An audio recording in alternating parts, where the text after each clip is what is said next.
बिस्मिल्लाहिर्रहमानिर्रहीम, अस्सलाम वालेकुम। वेलकम टू माय चैनल दावत इस्लाम। मैं हूं आपका दोस्त शफकत अली ऑफिशियल। उम्मीद करता हूं कि आप सब लोग ईमान के आला दर्जे पे होंगे। सूरतुल अल नाम की आयत नंबर 118 का तर्जमा, फिर अगर तुम लोग अल्लाह की आयत पर ईमान रखते हो तो जिस जानवर पर अल्लाह का नाम लिया गया हो उसका गोश्त खाओ।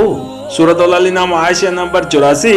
मन जुमला उन गलत तरीकों के जो अक्सर अहले जमीन ने बतौर खुद कयास व गुमान से तजवीज कर लिए और जिन्हें मजहबी हदूद व कयूद की खासियत हासिल हो गई। एक वो पाबंदियां भी हैं जो खाने पीने की चीजों में मुख्तलिफ कौमों के दरमियान पाई जाती हैं।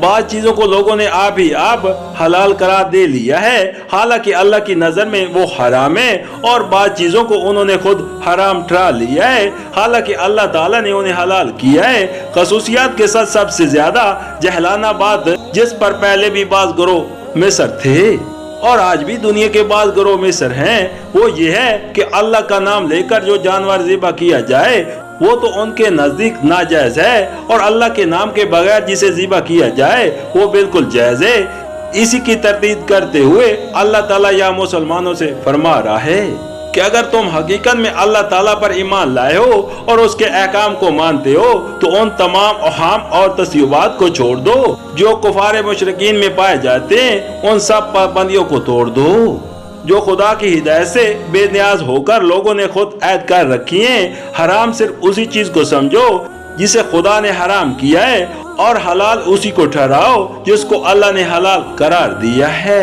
सूरतुल अल नाम की आयत नंबर 119 का तर्जमा, आखिर क्या वजह है कि तुम वो चीज न खाओ जिस पर अल्लाह का नाम लिया गया हो, हालांकि जिन चीजों का इस्तेमाल हालत अजरार के सिवा दूसरी तमाम हालतों में अल्लाह ने हराम कर दिया है।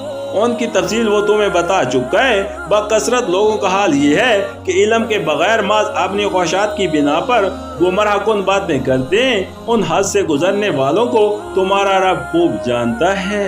सूरतुल अल नाम आयशा नंबर 85। मुलाहिजा हो सूरह नहल आयत नंबर 115। इस इशारे से ज़िम्नन ये भी मुतहक़्क़िक़ हुआ कि सूरह नहल इस सूरत से पहले नाजिल हो चुकी थी। सूरतुल अल नाम की आयत नंबर 120 का तर्जमा, तुम खुले गुनाह से भी बचो और छुपे गुनाहों से भी। जो लोग गुनाह का इक्तसाब करते हैं वो अपनी उस कमाई का बदला पाकर रहेंगे।